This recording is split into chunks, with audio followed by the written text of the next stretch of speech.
السلام علیکم ورحمۃ اللہ وبرکاتہ۔ برادران اسلام، میرے پیارے بزرگ اور دوستو، الحمدللہ ہم لوگ رمضان کی رحمتوں برکتوں سے فیض یاب ہو رہی ہے، اور رمضان المبارک میں اللہ کا کرم سے، سرکار کے تصدق اور توسل سے اور رمضان المبارک کی برکتوں کے صدقے ہم سب لوگ عبادتوں میں، ریاضتوں میں، ذکر و اذکار میں، تسبیح تحلیل میں، قرآن کی تلاوت میں، قرآن فہمی میں، تفسیر پاک پڑھنے میں، دینی اسلامی کتابیں پڑھنے میں اپنا وقت ہم گزارتے ہیں، اور تقریباً لوگ قرآن شریف پڑھنے کی کوشش کرتے ہیں۔ اس پر میں خاص بات کرنا چاہ رہا ہوں۔ قرآن شریف کے متعلق جب سنا جاتا اور دیکھا جاتا اور جب معلوم کیا جاتا تو کوئی قرآن مکمل پڑھ رہا ہے، کوئی ایک ختم کر رہا ہے، کوئی 2 قرآن ختم کر رہا ہے، کوئی 3، کوئی 4، کوئی 5، اور ہمارے ماں بہنیں تو الحمدللہ 10، 15 بھی قرآن شریف ختم کر دیتے ہیں۔ صبح شام قرآن شریف پڑھ رہے ہیں ماشاءاللہ، بہت بہت مبارک ہو جو لوگ بھی یہ کام کر رہے ہیں۔ اللہ تعالیٰ ان کو جو ہے قرآن شریف سے محبت کرنے کی توفیق عطا فرمایا، اور قرآن شریف کے لیے انہوں نے اپنا قیمتی وقت نکالا۔ یہ قابل مبارک کام ہے، مگر خاص توجہ اب تک میں یہ دینا چاہتا ہوں، کیا قرآن شریف پر جو بغیر معنی کے، بغیر ترجمے کے، بغیر مفہوم کے، بغیر تفسیر کے جو پڑھا جاتا، کیا یہی پڑھنا اللہ کو منظور ہے؟ کیا ایسا ہی پڑھنا اللہ کا مقصود ہے؟ کیا اللہ نے قرآن شریف کو بغیر سمجھے پڑھنے کے لیے نازل کیا ہے، یا قرآن شریف کو کچھ سمجھا جائے، کچھ سیکھا جائے، کچھ اس سے حاصل کیا جائے؟ یہ بڑا المیہ ہو چکا ہے۔ ہمارے ماں بہنیں ہو یا ہمارے مرد حضرات ہو، فخر سے کہتے ہیں کہ میں نے 4 قرآن ختم کر دیا، میں نے 5 قرآن ختم کر دیا، میں نے 10 قرآن پورا رمضان میں نے پڑھ لیا، 20 قرآن پڑھ لیا، مان کے چلیے آپ نے 30 قرآن پڑھ لیا، مبارک ہو آپ کو۔ مگر ایک سورے کا بھی ترجمہ آپ کو معلوم ہے؟ ایک سورے کا مفہوم آپ کو معلوم ہے؟ اللہ نے کیا آپ کے لیے میسیج دیا آپ کو پتہ ہے؟ اللہ آپ سے کیا مطالبہ کر رہا ہے، کبھی آپ نے غور کیا ہے؟ قرآن شریف میں کیا کیا چیزیں ہیں، کبھی آپ نے اس پر توجہ کیا ہے؟ پورے قرآن نہیں، چند معلومات تو، چند چیزیں تو، جیسے اللہ تعالیٰ نے ماں باپ کے بارے میں جو فرمایا ہے، کبھی اس پر آپ نے توجہ دیا؟ اولاد کے حقوق کیا ہے، ماں باپ کے حقوق کیا ہے، بیوی بچوں کے حقوق کیا ہے، ساری چیزیں قرآن میں موجود ہے۔ اور کن کن عورتوں سے شادی کرنا جائز، کن کن عورتوں سے شادی کرنا حرام ہے، وہ سارا تذکرہ موجود ہے۔ اور جو ہے قرآن شریف میں جو اللہ تبارک و تعالیٰ زمین کا علم، آسمان کا علم، سمندروں کا علم، پہاڑوں کا علم، سائنس کا علم، ترقی کا علم، جنت و دوزخ کا علم، سارے انبیاء اور مرسلین کے تعلق سے معلومات، صحابہ کے کرام کے بارے میں معلومات، اور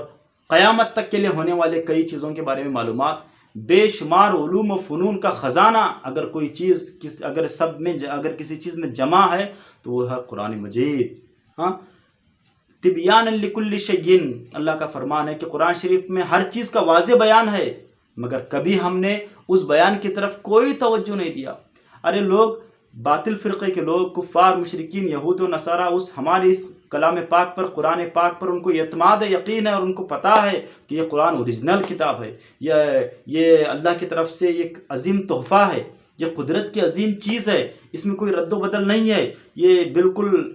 صاف چیز ہے، اس میں کوئی جھوٹ نہیں ہے۔ اس لیے انہوں نے اس پر ریسرچ کر رہے ہیں، اس پر تحقیق کر رہے ہیں، اس کے ذریعے سے بڑے بڑے فارمولاز وہ لوگ کلیکٹ کر رہے ہیں، حاصل کر رہے ہیں، مگر ہم مسلمان ہیں کہ سمجھنے کے لیے تیار نہیں ہے، اس کا ترجمہ تک ہم نہیں پڑھ رہے، اس کے کوئی تفسیر نہیں پڑھ رہے۔ ارے قرآن شریف کی تفسیر کے متعلق تفسیر مدارک ہے، تفسیر بیضاوی ہے، تفسیر جلالین ہے، تفسیر مدارک التنزیل ہے، تفسیر روح المعانی ہے، تفسیر روح البیان ہے، تفسیر بیضاوی ہے، بے شمار تفاسیر ہے۔ الحمدللہ یہ بڑے بڑے ائمہ نے، محدثین نے، مفسرین نے تفاسیر قرآن شریف کے سمجھنے کے واسطے لکھے ہیں، مگر ایک بھی تفسیر سے ہمارا کوئی رابطہ نہیں ہے۔ حضور شیخ الاسلام سید مدنی میاں صاحب قبلہ نے الحمدللہ تفسیر اشرفی لکھا ہے، وہ کبھی ہم نے لے کے پڑھنے کی کوشش کیا؟ نہیں۔ تفسیر اشرفی ہمارے الماری میں ہے، اور جو ہے ہمارے گھروں میں موجود ہے، اس کو ہم نہیں پڑھتے، سمجھے آپ؟ بے شمار تفاسیر ہیں، اس کو ہم کبھی پڑھنے کی کوشش نہیں کرتے۔ کیوں؟ ہمارا کوئی اس سے رابطہ ہی نہیں ہے، بس ہم قرآن شریف ختم کیے جا رہے ہیں، اور ہمارے دماغ میں یہ ہے کہ ثواب ثواب ثواب، یہ قرآن پڑھے تو یہ قرآن پڑھنے کا ثواب، 10 قرآن پڑھنے کا ثواب، میں اس کو اپنے باپ داداؤں کے نام سے بخشوں گا، مرحومین کے نام سے بخشوں گا، بابا بہت اچھی بات ہے، مگر آپ تک میں یہ بات پہنچاؤں، قرآن شریف کی اگر ایک آیت کو آپ سمجھ کے پڑھ رہے ہیں، معلومات کر کے پڑھ رہے ہیں، تو آپ کو جو ہے ایک پارے کا ایک آیت کا ثواب نہیں دیا جاتا، ایک آیت کی برکتیں آپ کے ساتھ نہیں ہو جاتی، بلکہ آپ کو الحمدللہ ثم الحمدللہ آپ کے ساتھ جو ہے آپ کو جو ہے مکمل قرآن شریف پڑھنے کا ثواب دیا جائے گا انشاءاللہ ثم انشاءاللہ۔ اور قرآن شریف کے ایک پارہ اگر آپ سمجھ کے پڑھ رہے ہیں تو آپ جو ہے ایک پارہ ہی نہیں گویا پڑھ رہے ہیں، آپ کو جو ثواب کی بات ہے یا اس کی برکتوں کی بات ہے تو آپ کو الحمدللہ ثم الحمدللہ جو ہے 10 قرآن پڑھنے کا آپ کو ثواب دیا جائے گا۔ قرآن شریف سمجھ کے پڑھنے کی بڑی فضیلت، بڑی تاکید اور بڑی برکتیں ہیں،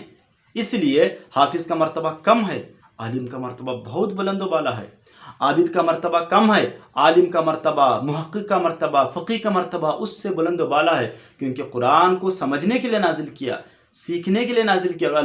یہ اللہ کا مبارک خط ہے گویا، یہ اللہ کا ایک پیغام ہے، اور اللہ کے خط کو جب ہم سمجھیں گے،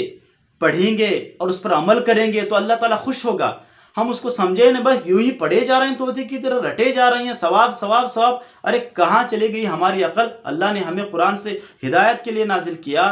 قرآن شریف کو سمجھنے کے لیے نازل کیا، قرآن سے برکتیں حاصل کرنے کے لیے اللہ نے قرآن نازل کیا، قرآن کے میں کیا پیغام اور پیغام کو سمجھنے کے لیے اللہ نے نازل کیا ہے۔ ارے پہلے پارے میں کیا پیغام ہے، دوسرے میں کیا ہے، تیسرے میں کیا ہے، یہ صورتوں کی برکتیں کیا ہیں، یہ سورے کے فوائد کیا ہے، مفسرین نے، محدثین نے، فقہا نے، صوفیاء نے یہاں تک بتایا قرآن شریف میں ایسی کوئی چیز ہی نہیں ہے جو قرآن شریف میں موجود نہیں ہے، ایسا کوئی علاج نہیں ہے ایسی کوئی بیماری نہیں جس کا کوئی علاج قرآن شریف موجود نہیں ہے۔ حتیٰ کہ امام راضی نے ایک آیت پاک کے متعلق فرماتے ہیں، کینسر کا علاج بھی، ہارٹ کا علاج بھی، برین ہیمریج کا علاج بھی ایک قرآن شریف میں آیت پاک ہے، اگر اس کو مسلسل پڑھ کر پانی پہ دم کر کے پیا جائے تو الحمدللہ وہ بیماری شفا ہو جاتی ہے۔ وہ آیت پاک میں آپ کے سامنے عرض کروں، اللہ تبارک و تعالیٰ کا مبارک ارشاد ہے، اللہ تعالیٰ فرماتا ہے وَيُنَزِّلُ الْغَيْثَ مِن بَعْدِ مَا قَنَطُوا وَيَنْشُرُ رَحْمَتَهُ وَهُوَ الْوَلِيُّ الْحَمِيدُ، یہ آیت پاک ہے، وَيُنَزِّلُ الْغَيْثَ مِن بَعْدِ مَا قَنَطُوا وَيَنْشُرُ رَحْمَتَهُ